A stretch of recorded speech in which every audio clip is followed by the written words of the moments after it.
Gibson, what are you doing? A $17,000 Michael Schenker V? Really? This guitar makes no sense whatsoever. I'm going to explain to you why that is. Because if you know anything about Michael Schenker, anything at all, it's that he does not appreciate stuff like that. And I'm not going to rant too much. I'm not going to hate on Gibson. I own 2 Gibson custom shop guitars, so we got that out of the way, okay? But this is the latest, the most recent misstep of Gibson. This has become asinine at this point. So for those of you who haven't heard it, Gibson released the Michael Schenker Tribute V a couple days ago. It's light H, it's H and signed, and it costs $70,000. And they did 50 of those.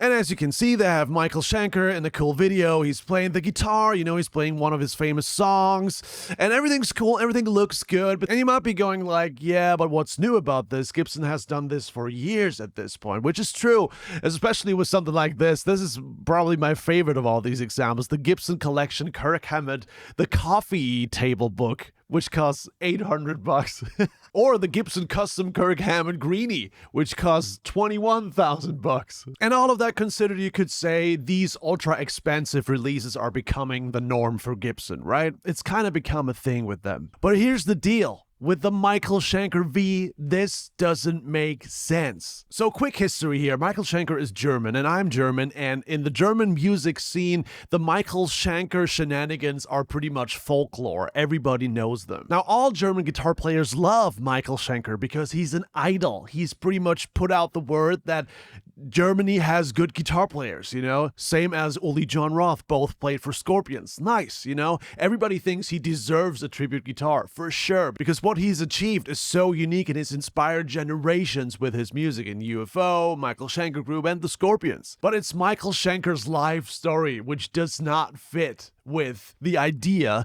of a $17,000 guitar. Michael Schenker, first and foremost, is a down-to-earth, kind of esoteric guy, okay? He's a DIY kind of guy. He does not care about money or possessions. How do I know that? He turned down multiple gigs by huge bands. Deep Purple, Aerosmith, Motorhead. He never wanted to be in these bands because he didn't care about money. All he cared about was his art. Hell, he left the Scorpions twice. He was broke for the first time in the mid-80s, and also he had some addiction problems, coke-related, so he burned down his house. He lost all his possessions, his wife and his kids in a divorce. In 2007, he was left with $2 in his pocket in London because his entire road crew had betrayed him and stole all his money.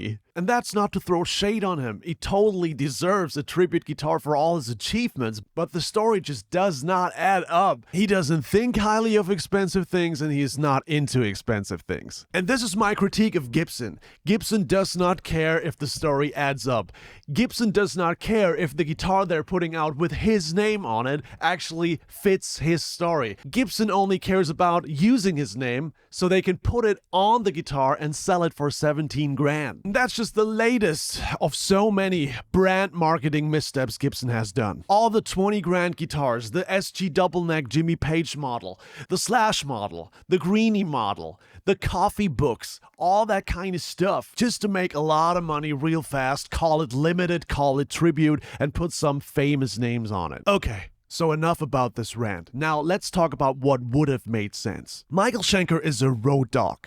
You know, when he breaks his guitar, he just glues the neck back on 17 times in a row if he has to. He is 71 years old and still on the road constantly. He's a road dog. He's a DIY guy. He travels with a small band, small crew. He's down to earth. So what would have made sense, in my opinion, would have been a road dog kind of Schenker V, an Epiphone $900 kind of Schenker V guitar, or $1,100, or you go with a $1,600 Schenker V by Gibson, something that resembles the working musician that he is, you know?